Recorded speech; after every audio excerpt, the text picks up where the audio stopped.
Halo guys, welcome back to my lecture bersama saya Ferian Fauzi Abdullah di mata kuliah e-commerce. Kali ini kita akan bahas tentang bagaimana e-commerce berkembang saat ini teman-teman semuanya. So, sebenarnya e-commerce itu kan memang benar-benar udah kayak mendarah mendaging di kehidupan kita sehari-hari teman-teman semuanya. Cuman kadang-kadang kita nggak ngerti istilah-istilahnya ya. Kita nggak ngerti bagaimana cara memulainya dan lain sebagainya. So, ini di mata kuliah kali ini kita akan sedikit banyak membahas karena memang nggak bisa dong kita bahas semuanya dalam satu pertemuan. Kita akan bahas sedikit demi sedikit teman-teman semuanya, alon-alon waton klakon. Nah, biar teman-teman semuanya nanti bisa memulai bisnis e-commerce-nya, memulai apa ya istilahnya bagaimana mendapatkan profit dari e-commerce ya secara signifikan. Kali aja nanti kuliah teman-teman semuanya udah jadi pengusaha sukses nih di bidang e-commerce ataupun e-business teman-teman semuanya. Itu harapannya. That's actually our hope ya. Jadi dari Amikom sendiri hope-nya memberikan kewirausahaan, memberikan e-commerce, memberikan e-business itu juga supaya teman-teman semua jadi entrepreneur gitu ya. Terutama entrepreneur di bidang e-business dan e-commerce. So, hari ini kita akan sedikit banyak membahas tentang co-creation. Nah, cuman karena masih cukup banyak pertanyaan-pertanyaan basic yang saya dapatkan di WA, kita juga akan sedikit membahas tentang 4Ps kemarin. Nah, jadi kita di pertemuan ini dan selanjutnya kita akan membahas dua model bisnis yang sekarang lagi ngehits banget. Yang pertama adalah co-creation, yang kedua nanti adalah sharing economy. Ya, jadi semacam kayak dua hal yang saat ini lagi ngetren-ngetrennya dipakai oleh startup nih untuk ngisi gap yang ada di antara perkembangan teknologi yang eksponensial naik dan juga incumbent company yang ya cukup lambat mungkin ya. Yang kemudian startup ini karena dengan dinamisme yang luar biasa, dengan Scrum-nya, dengan Agile-nya, akhirnya mereka bisa mengikuti bagaimana ya sedikit-sedikit mengikuti teknologi yang ada sehingga bisa mengisi gap antara business development konvensional dengan teknologi development yang luar biasa rapid yang secara eksponen teman-teman semuanya. So, dua hal ini, co-creation dan juga nanti sharing economy yang akan kita bahas. Semacam Grab, Gojek, tapi nanti itu next ya. Karena itu akan jadi seru banget pembahasannya. Yang pertama kita co-creation dulu teman-teman semuanya. But before that, saya pengen nge-review ulang materi yang udah saya sampaikan sebelum-sebelumnya, yaitu tentang marketing, basic marketing ya di dalam dunia digital, di dalam internet ya. Karena sebenarnya kan bisnis itu sebenarnya isinya ya marketing gitu ya, jualan gitu ya. E-commerce ya intinya jualan. That's why tugasnya nanti teman-teman semuanya adalah jualan gitu kan. So, dari pertama saya sudah tancapkan ilmu marketing di dalam dunia internet itu apa saja dengan sebuah framework yaitu 4Ps. 4Ps Digital Marketing Framework. Yang pertama adalah produk. Teman-teman semuanya harus menentukan produknya apa dulu. Ya, jadi produknya apa, seperti apa produknya dan lain sebagainya. Ya, brandnya dan lain sebagainya ya. Yang pertama produknya. Tentu Anda harus punya produknya. Lu mau jualan apa kalau nggak punya produk? Dan di UTS nanti teman-teman semuanya ada tugas nanti untuk pengganti UTS ujian. Teman-teman semuanya harus mengumpulkan laporan yang isinya secara garis besar adalah 4Ps ini.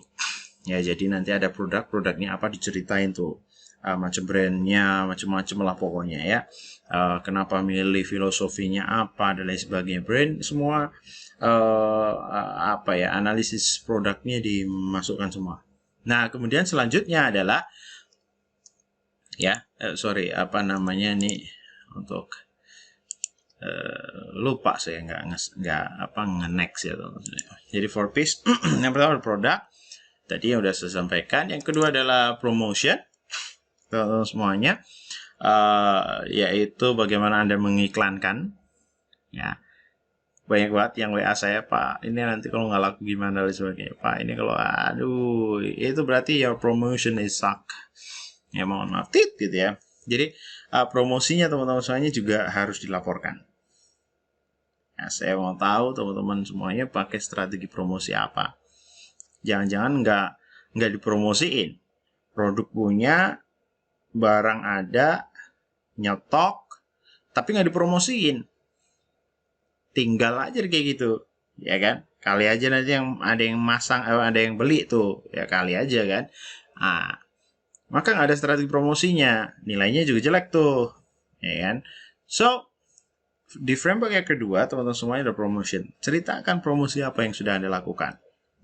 Ya kan, entah itu menggunakan iklan, entah itu Anda menggunakan SKSD, ya kan, ya, jadi trik-trik di Instagram salah satunya kan SKSD gitu ya, ngomen di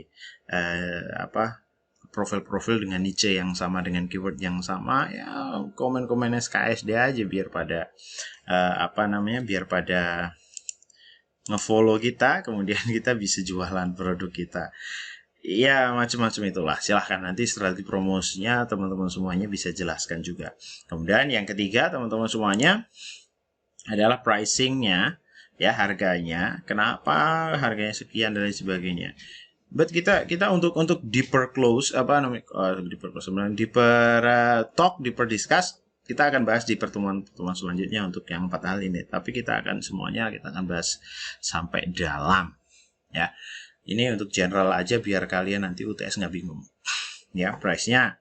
Jadi price-nya itu kenapa sih di harga murah, kenapa sih harga mahal, atau mungkin teman-teman semuanya mau mainkan di best value, mau main di strategi premium dan sebagainya. Itu juga harus ada alasannya. Kemudian yang terakhir teman-teman semuanya adalah placement. Di mana teman-teman menjual barang Anda, di mana Anda menjual produk Anda, bukan barang, tapi produk teman-teman semuanya. Kenapa? Karena banyak sekali orang-orang yang salah kaprah ya. Salah kaprah. Jadi orang tuh mikir kalau produk itu adalah barang-barang yang tangible, ya kan? Barang-barang yang di situ bisa disentuh, barang-barang yang bisa dilihat secara langsung, yang normal ya. Ya, kalau orang beli instan ya kan bisa disentuh tuh. Ya, orang beli di mana ya, Indomaret, Superindo ya, apalagi supermarket dan lain sebagainya, ya Alfamart mungkin ya kan, ya itu mereka rata-rata pada beli barang-barang yang tangible, ya, barang-barang yang de facto ya bisa Anda lihat, bisa Anda rasakan secara langsung dan lain sebagainya. Tapi sebenarnya produk itu tidak hanya tangible good, jadi tidak hanya barang nyata, tetapi juga ternyata services juga bisa. Jadi teman-teman semuanya yang kemarin banyak tanya, Pak, kalau nanti tugasnya e-commerce itu mau pakai jasa gimana, Pak? Boleh kok. Ya, kemarin ada beberapa teman-teman yang WA nanya, gimana kalau saya jasa bikin 3D kemarin karakter 3D apa gitulah pokoknya. Gimana kalau bikin dan sebagainya. Selama dia menggunakan e-commerce, iya minimal lewat internet lah ya. Ya, minimal lewat internet, transaksinya online dan lain sebagainya kan. Services is okay, itu adalah bagian dari produk. Tapi tetap dalam konteks e-commerce teman-teman semuanya. Ya, jadi bukan di kewirausahaan dong. Beda dong. Ya kan? Nah, services itu juga termasuk produk. Kemudian yang ketiga juga ideas. Ternyata ide itu juga sebuah produk. Prototype itu juga bisa jadi sebuah produk. Jadi bagaimana perusahaan-perusahaan itu ternyata juga bisa jualan prototype. Prototype pesawat mungkin dia jual. Ya, ataupun ide-ide semacam kayak jualan ide-ide tentang bisnis, tentang penelitian-penelitian tertentu. Ya, ada memang beberapa perusahaan yang menjual semacam itu. Ya, so teman-teman semuanya tidak hanya produk itu tidak hanya tangible good, tidak hanya secara fisik bisa Anda rasakan, Anda jamah, ya. Anda sentuh, ya kan? Anda belai. Tapi juga ada barang-barang atau produk yang sifatnya gaib. ya, yang sifatnya ya tidak bisa dilihat mata tetapi bisa dirasain, ya, services atau jasa. Ya, contohnya semacam kayak tukang servis. Atau kalau freelance gimana Pak? Freelance juga termasuk, menurut saya sih dia jual diri, ya, self employment, tapi bukan bukan jual diri PSK, ya kan.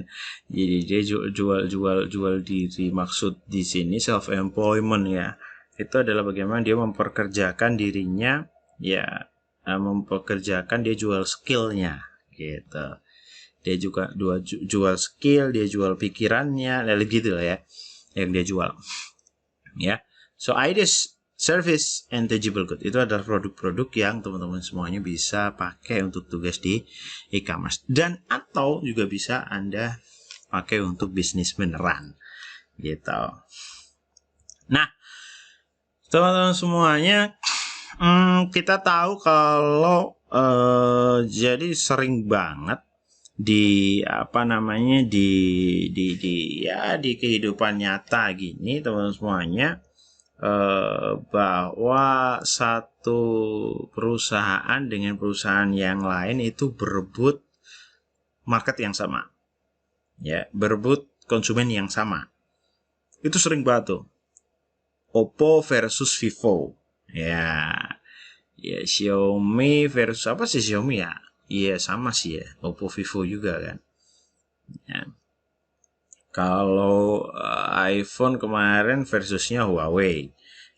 Meskipun Huawei di-cut sama US, ya kan, ya, main cut-cutan, ya. Nah, ini kan ngeri juga kan. Nah, jadi sering banget tuh. Nah, kemarin juga beberapa atau juga tahun-tahun yang sebelumnya mereka bilang, Pak, saya itu satu kelas, ya, jualan, sama-sama jualan kaos sih Pak, online gitu. Dan itu gimana ya Pak? Enaknya gitu Pak. Ini baru satu kelas aja ada beberapa nih Pak yang jualan kaos. So, sebenarnya hal tersebut sudah sangat normal banget. Ya, jadi normal banget ketika teman-teman semuanya punya produk yang hampir mirip, kemudian juga punya target pasar yang sama. Itu adalah hal yang normal di dunia bisnis. Nggak usah bingung sih sebenarnya. Bingungnya adalah bagaimana teman-teman semuanya mendapatkan sebuah diferensiasi atau biasa disebut product positioning. Ya kan? Jadi product positioning ini adalah bagaimana produk Anda itu memposisikan diri di pasar. So, Anda punya satu tempat tertentu yang nggak bisa digantikan oleh produk yang lain yang sejenis. Nah, ini namanya product positioning. Makanya nanti ketika teman-teman semuanya ada saingan dari teman Anda dan lain sebagainya, silahkan Anda cari produk positioningnya. Ya, ini pertanyaan yang sering banget nih ditanya ini. Sama Pak, ini soalnya sama Pak, lagi mana Pak, dan lain sebagainya. Maka produk positioning untuk memenangkan persaingan, maka teman-teman semuanya mainkan di produk positioningnya. Ya, nanti juga ada di brand management dan lain sebagainya sih. Tapi nanti next kita akan bahas. Product positioning semacam kayak apa ya istilahnya, aqua lah ya. Jadi product positioning ini bisa jadi sifatnya secara fungsional, ya. Product positioningnya secara fungsional itu ya berarti memang produk ini di pasaran fungsinya ini gitu ya, secara fakta gitu, secara realita. Kemudian bisa jadi simbolis tertentu, ya kan? Jadi nggak mewakili fungsi, tetapi produk ini mewakili sebuah simbol tertentu. Ya. Jadi ketika diterima oleh masyarakat, produk itu memiliki simbol tertentu. Contohnya ya iPhone, Apple. Ya kan, kalau zaman-zaman sekarang nih, ya. Itu kemarin habis viral apa ya? Wah, ini yang bisa masuk geng kita hanya yang pakai iPhone. Wah, lalu kita nongkrongnya di mall. Lu nongkrong di mana? Begitu kan, yang viral-viral. Ya, saya nonton di YouTube nih waktu itu. Agak kesel juga awalnya kan, tapi ngapain ya? Kenal juga enggak. Ya. Emang banyak sih ya. Jadi mau jadi artis atau apapun itu, terus kemudian ya cara instan gitu. Jangan jadi netizen. Saya hampir jadi netizen yang nyinyir tuh, ya kan, emosi juga tuh dengar kayak gitu kan. Ya, lama-lama ya bodo amat juga sih saya. Nah, so cari diferensiasi, event itu sifatnya fungsional ataupun simbolis. Kalau fungsional ya nanti Anda diferensiasinya adalah mungkin ada fitur-fitur yang nggak bisa ditawarkan oleh produk sejenis gitu. Ya, jadi umpamanya membuat sebuah website, maka website yang sama di perusahaan sebelah itu menawarkan menu A sampai B, menu A sampai E umpamanya. Nah, Anda bisa menawarkan E sampai atau F sampai Z, wah macam gitu. Atau bisa jadi mulainya dari A, sama-sama dari A, tapi Anda lebihkan sampai J gitu. Nah, maka product positioningnya adalah Anda menambahkan fungsional tertentu sehingga itu menjadi diferensiasi antara produk Anda dengan saingan, gitu kan. Nah, yang kedua, secara simbolis, secara simbolik, ya semacam tadi iPhone itu ya. Ya, orang-orang megang iPhone itu kan, bangga luar biasa kan. Ya, ada kebanggaan.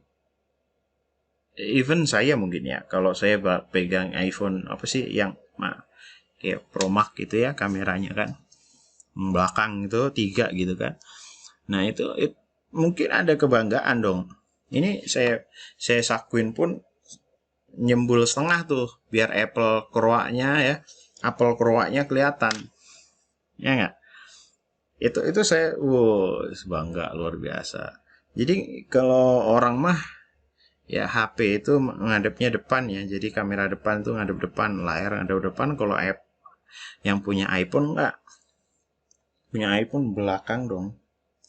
Yang advance depan dong, advance-nya di belakang nih, nutup ini, yang depan layarnya. Enggak yang advance Mito cuma Redmi dan sebagainya itu ya. Tapi kalau iPhone madep layarnya madep ke dada dong ya. Kemudian apel keruaknya madep keluar. Bangga luar biasa. Ya itu simbolik aja sih sebenarnya. Ya. Atau yang lebih relevan lagi, kalau itu kan lagi viral aja, saya kasih contoh itu. Yang lebih relevan lagi teman-teman semuanya adalah Aqua ya. Jadi kalau Aqua ini menarik banget untuk dibahas sebenarnya. Jadi bagaimana perusahaan Aqua ini dibangun sama Pak Tirto Utomo. Nah, nanti teman-teman semuanya bisa searching sendiri. Dibangun tahun 70-an kalau nggak salah. Ya, pertama kali dia itu meluncurkan Aqua di Kirawong Gendeng. Ya. Kenapa? Karena waktu itu lagi ngehitsnya ya semacam kayak limun, Sprite, ya gitu-gitulah, minuman apa sih bersoda berkarbonasi atau apa itu.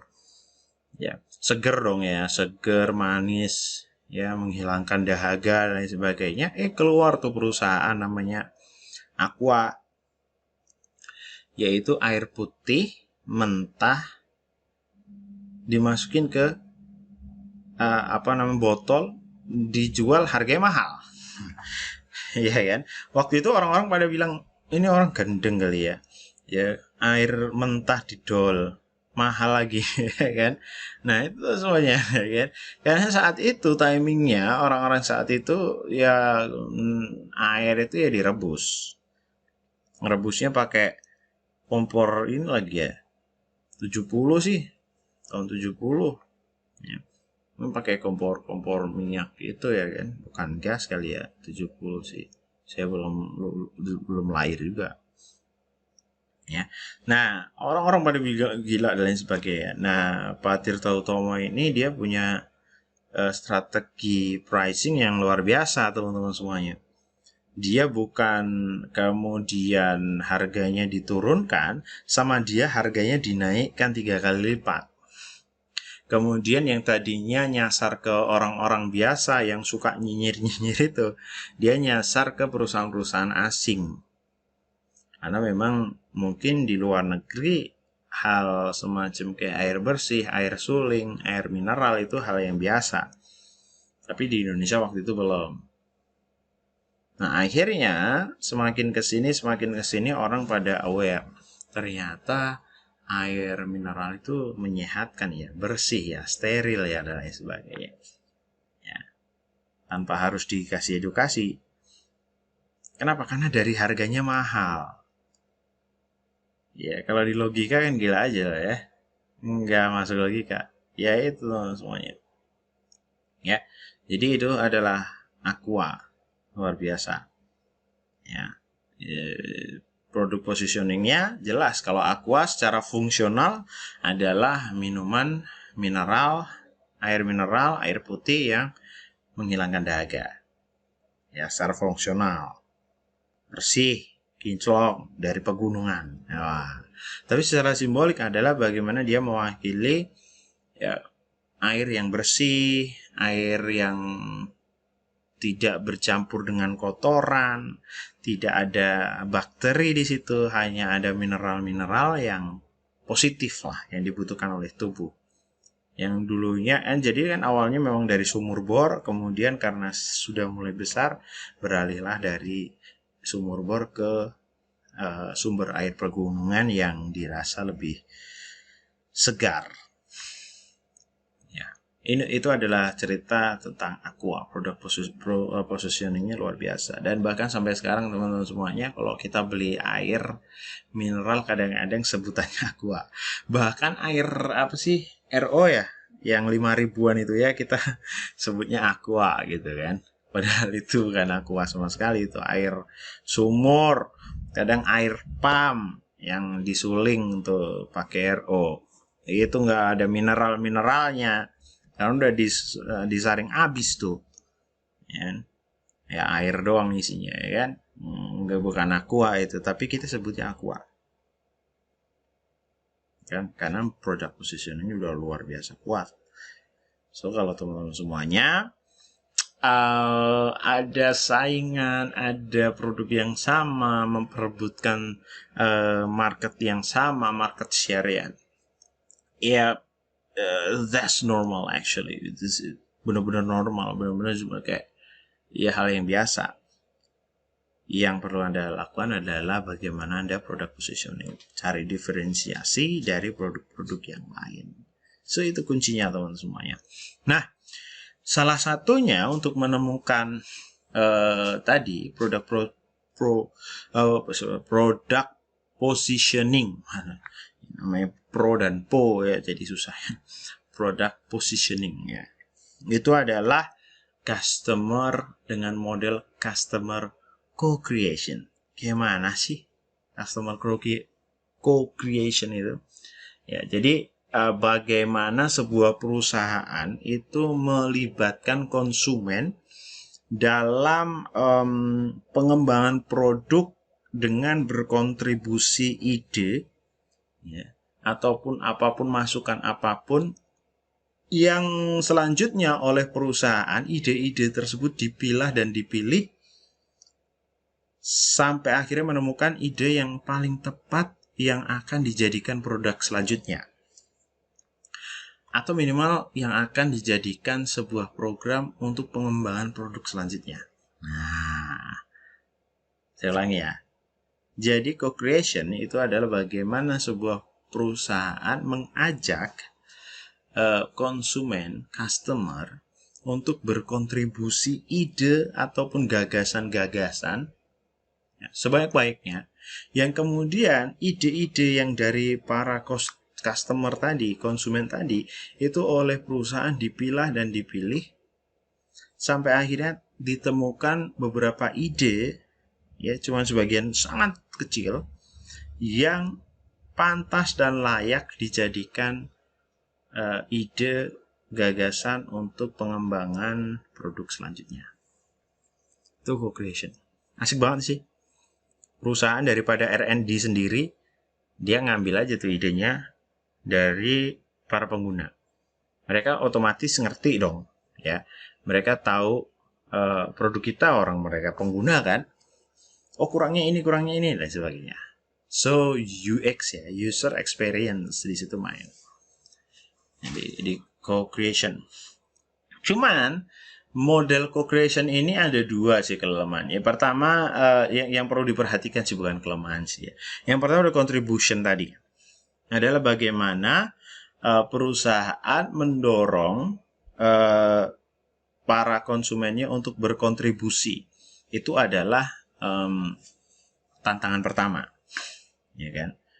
Nah, kemudian yang kedua adalah selection. Jadi intinya co-creation adalah contribution and selection sih. Ya, selection yang dilakukan oleh perusahaan.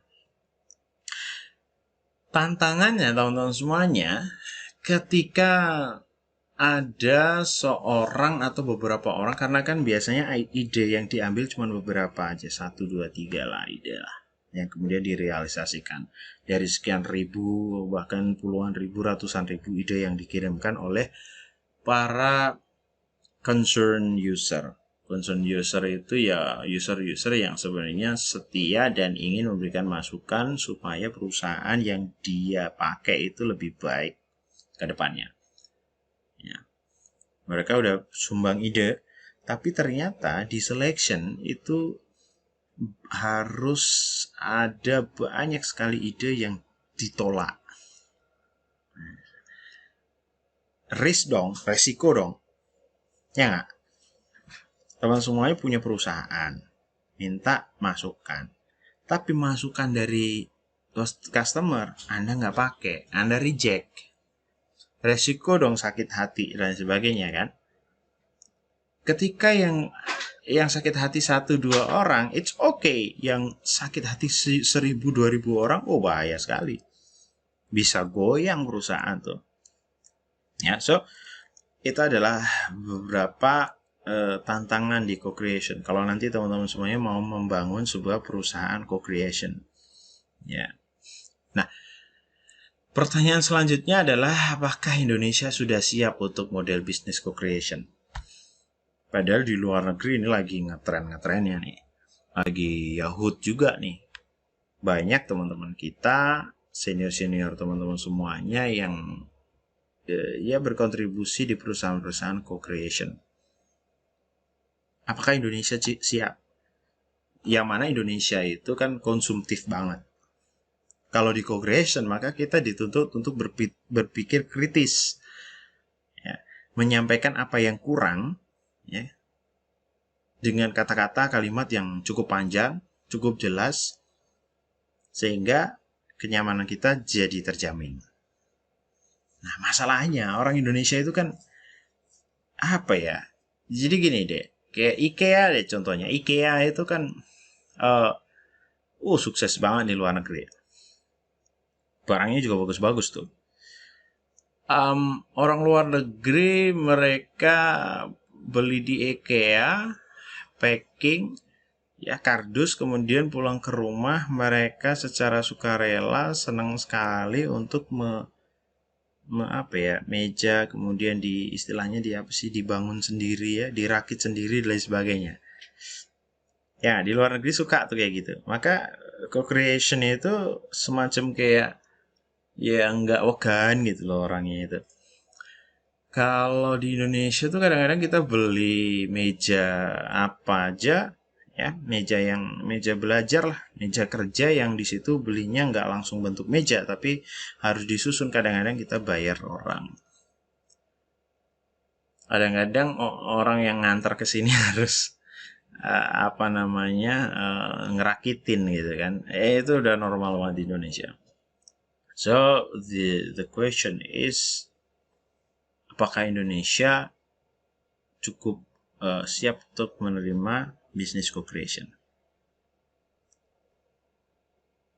Silahkan jawab teman-teman semuanya. Dan ternyata di Indonesia sendiri sudah terjadi, ya, sudah ada perusahaan yang menerapkan co-creation. Bahkan webnya aja co-create.id, yaitu Genius. Kalau Anda tahu, Genius itu adalah produk dari BTBN. Yang juga Genius itu lahir dari beberapa masukan oleh komunitas-komunitas gitu. Nah, akhirnya keluarlah Genius. saya juga termasuk ke orang yang terbantu ya, karena dulu saya harus pakai Payoneer, saya harus pakai ya PayPal ya dan kawan-kawan lah ya untuk jual beli menggunakan Visa, untuk jual beli di luar negeri dan lain sebagainya. Tapi sekarang terbantu dengan adanya Genius, Digibank dan kawan-kawan. Cuman menurut saya sih secara fungsional ya Genius diferensinya cukup mantap. Kalau yang lain kan dia mungkin kurang ya co-creationnya, sehingga lebih ke fungsional bank murni. Ya DBS itu bank waktu. Meskipun kecepatannya luar biasa, ya plus minus sih. Genius masih muter-muter aja tuh, sering batu loadingnya, lama ya. Lebih cepetan DBS sih sebenarnya kalau loading di aplikasinya, apps-nya. Cuman untuk fitur-fiturnya teman-teman semuanya, Genius menurut saya lebih kompleks ya, lebih bukan kompleks, lebih banyak, lebih nyenengin lah. Ya. Jadi kayak mereka itu di website ini tuh teman-teman semuanya silakan nanti bisa mainnya. Di gocreate.id itu teman-teman semuanya bisa kasih ide-ide, masukan-masukan apa saja yang kemudian bisa bisa dimasukkan atau di develop ke fiturnya Genius. Kalau operator ada sih namanya Bayu kalau nggak salah. Saya coba untuk ngecek itu sekarang kan banyak operator baru ya. Cuman mereka Bayu itu juga punya Telkomsel macam AS dan sebagainya. Ada Live On, kemudian ada apa lagi ya saya lupa. Dan beberapa kok ya, termasuk Bayu. Bayu itu juga cukup luar biasa karena dia menerapkan co-creation sebenarnya sih. Jadi bagaimana orang-orang follower-follower yang di Instagram, pengguna-pengguna Bayu itu disuruh untuk memberikan masukan-masukan kepada siapa sih CS-nya namanya Nindi apa kalau nggak salah ya. Untuk pengembangan atau produk-produk paket-paket yang bisa ditawarkan oleh Bayu selanjutnya. Ini luar biasa nih. Termasuk diantara beberapa fitur yang di Genius ini adalah hasil masukan co-creation dari customer, itu adalah top up tap cash yang baru aja di launch kalau nggak salah. Ya pakai BNI tap cash apa ya kalau nggak salah. Kemudian Flexi Saver. Ada 3 jenis Flexi Saver. Kemudian ada Genius QR. Ada Monitory. Monitory itu semacam kayak laporan bulanan yang kamu pakai untuk e-wallet apa, yang kamu pakai untuk belanja berapa, dan sebagainya gitu. Itu cukup bantu loh. Itu bantu banget tuh karena bentuknya udah gampang banget untuk dilihat. UI friendly banget, UX friendly. Ya. Kemudian ada Genius Pay, ada e-wallet. Nah, jadi bagaimana kita kalau bayar-bayar hanya pakai hashtag ya kan? Sorry. Nah, jadi itu beberapa hasil dari co-creation Genius dengan para penggunanya. Ini seru banget nih. Kalau teman-teman semuanya pengen mengembangkan sebuah produk, sebuah perusahaan berbasis co-creation. So, yang R&D, yang Research and Development, termasuk diantaranya adalah customer, teman-teman. Kemudian selanjutnya, kalau yang dari luar negeri ada namanya Teespring. Ini beberapa senior kalian, teman-teman kalian, ini juga nyari duitnya dari Teespring. Ada Teespring, ada Threadless, ya. Banyak sebenarnya teman-teman semuanya kalau mau cari duit tuh websitenya ada. Apalagi sekarang lagi modelnya sharing ekonomi sama modelnya semacam ini. Ya, Teespring, Genius, ya, Creation, yang mana engagement antara perusahaan dan juga user itu sangat-sangat kuat sekali. Ya. Nah, di Teespring teman-teman semuanya bisa store desain, ya. Jadi ada apparel, ada decor, ada socks, bahkan ada phone cases, ada accessories, ada mugs, ada ya macam-macam. Kalau apparel kan kaos dan sebagainya itu. Ya. t-shirt lah ya. Nah, teman semuanya setor desain, kemudian kalau laku nanti teman-teman semuanya bisa dapat persenan. Ya, gambarannya seperti itulah. Itu adalah salah satu model bisnis co-creation. Adalah bagaimana Teespring nggak jualan apa ya, nggak jualan desain. Jadi dia jualan kaos mungkin, printer kaos kali di sana ya. Dia punya printer kaos gitu ya, apa sih, konveksi kalau ada ya, pabrik konveksi gitu, tapi dia nggak masang desain, yang desain kita, so kita dapat persenan gitu. Salah satu, nah, nanti kita juga kok agak beda ya rasanya ya nggak sih, Teespring, model co-creationnya Teespring dengan model co-creationnya Genius. Nah, nanti kita bahas di belakang. Nah, masalahnya yang lain adalah how to motivate customer to engage. Customer ini kadang-kadang kita beli terus minggat gitu ya, pergi udah nggak tahu kemana. So how to motivate them to engage. Jadi bagaimana untuk memotivasi mereka, memberikan masukan, memberikan ide, tetap engage dengan perusahaan. Ini gimana? Nah, menurut beberapa penelitian teman-teman semuanya ada dua. Yang pertama adalah social recognition. Ya, jadi social recognition itu ya semacam kayak ditampilkan namanya di web. Ya kan? Kalau di Genius itu ditampilkan tuh. Jadi ya Flexi Saver itu adalah hasil usulan dari siapa. Kemudian itu sudah diterapkan. Nah, gitu-gitu. Yang kemudian financial reward, ya ada hadiahnya tentu ya, jadi ada persentase lah ya, hadiah lah berapa juta akhirnya. Ya berapa banyak ya perusahaan yang menerapkan semacam ini. Jadi bagaimana mereka memberikan social recognition, dimasukkan ke webnya, dimasukkan ke Instagramnya, kemudian juga diberikan hadiah financial reward. Itu how to motivate customer to engage. Nanti kalau teman-teman semuanya udah bangun sebuah perusahaan yang berbasis co-creation. Nah, ini teman semuanya, ada types of co-creation yang tadi saya udah bilang. So untuk Teespring itu lebih ke co-designing, yang kemudian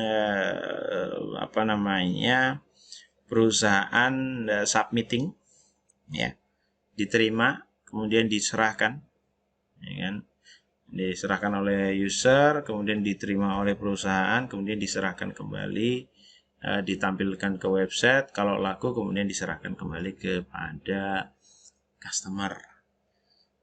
Keuntungannya itu loh guys ya kan. Nah, untuk Genius ini lebih ke collaborating. So ada modelnya itu ada co-designing, ada collaborating. Kalau Genius, kemudian beberapa perusahaan semacam kayak Unilever itu kayaknya kalau nggak salah ya collaborating. Jadi bagaimana mereka mendapatkan banyak sekali ide, kemudian ditinker, diolah-alik sampai ketemu beberapa ide yang cocok. Kalau co-designing ya submit ya, kita harus submit ya kan, ya semacam kayak lomba lah ya kalau co-designing. So ada dua macam sebenarnya. Nah, the rules sekarang. Bagaimana perusahaan co-creation itu bisa berhasil? Ada 4 rule yang harus diperhatikan. Ya, ada 4 peraturan yang harus diperhatikan. Yang pertama, you need lots of ideas. Nggak bisa teman-teman semuanya kok hanya mengandalkan beberapa saja, nggak bisa sama sekali. Beberapa customer, nggak bisa sama sekali. Harus banyak sekali ide yang dikumpulkan sehingga relevan untuk dipakai. Kenapa? Karena ambiguitas dari ide-ide customer itu kan banyak ya. Jadi customer itu kan kadang-kadang dia bingung apa yang membuat dia puas, itu dia bingung, sehingga kadang-kadang belara-belara ya. idenya dan lain sebagainya. Atau juga permasalahannya adalah ternyata beberapa customer yang Anda mintai ide itu adalah orang yang tidak begitu suka dengan produk Anda sekarang. Semacam kayak umpama nih Anda punya perusahaan kopi Starbucks lah. Perusahaan Starbucks, tetapi kemudian beberapa dari customer yang memberikan masukan adalah pecinta teh. Kemudian dia memberikan masukan, coba Starbucks itu banyak tehnya, pasti saya akan ke sana terus. Ya.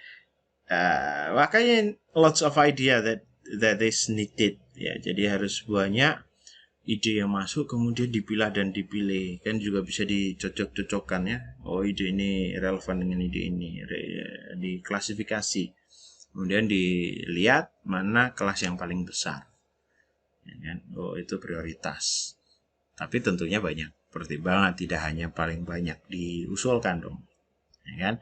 Ya, ada secara dampak ekonomi dan macam-macam ya kan. Kemudian yang kedua teman-teman semua adalah authenticity. Semakin kesini kita semakin kritis ya. Jadi customer semakin kritis, semacam kayak di Teespring, kenapa sih orang-orang mau desain lama serius dengan skillnya kemudian serahkan ke Teespring dan percaya? Itu karena authenticity.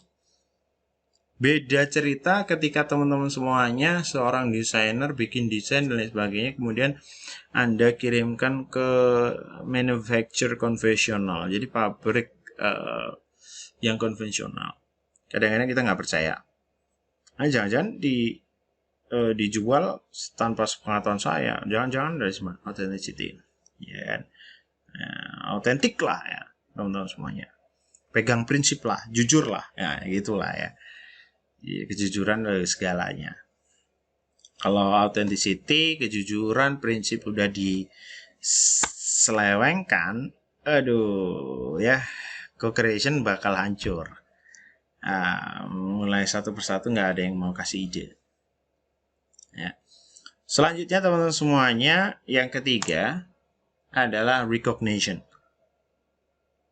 Recognition itu ya tadi itu diberikan sebuah penghargaan, sebuah badge mungkin yang bisa dilihat oleh orang banyak ya di freelancer.com kalau salah ya, atau mungkin di Teespring dan sebagainya. Kalau teman-teman semuanya sudah upload sekian ribu atau teman-teman semuanya berhasil menjual sekian eksemplar, maka Anda akan mendapatkan badge bintang 5, bintang tertinggi pokoknya, sehingga orang-orang melihat tuh gitu ya.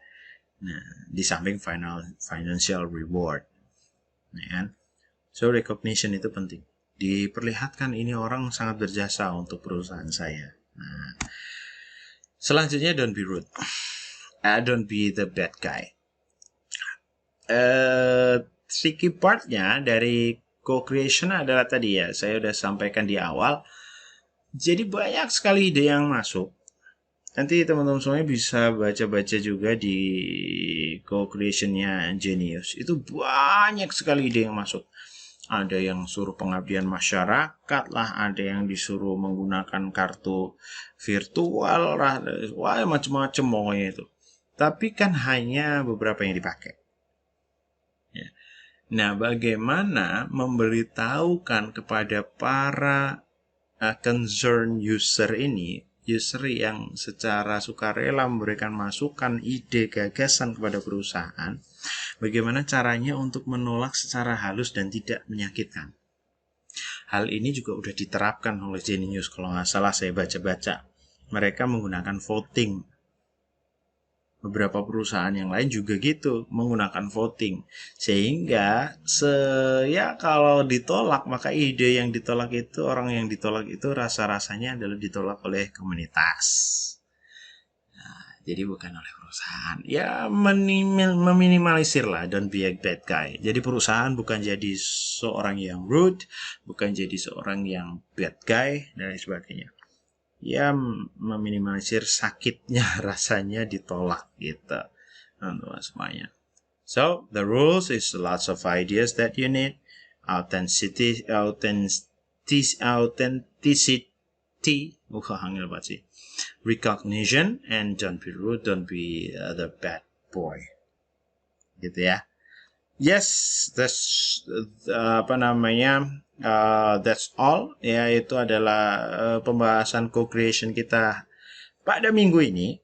Ya, selanjutnya kita akan bahas nanti di Gojek, Grab, ya, sharing ekonomi ya. Nah, jadi bagaimana kita memulai sebuah perusahaan yang di dalamnya itu banyak elemen-elemen yang saling berbagi ekonomi. Nah, gitu.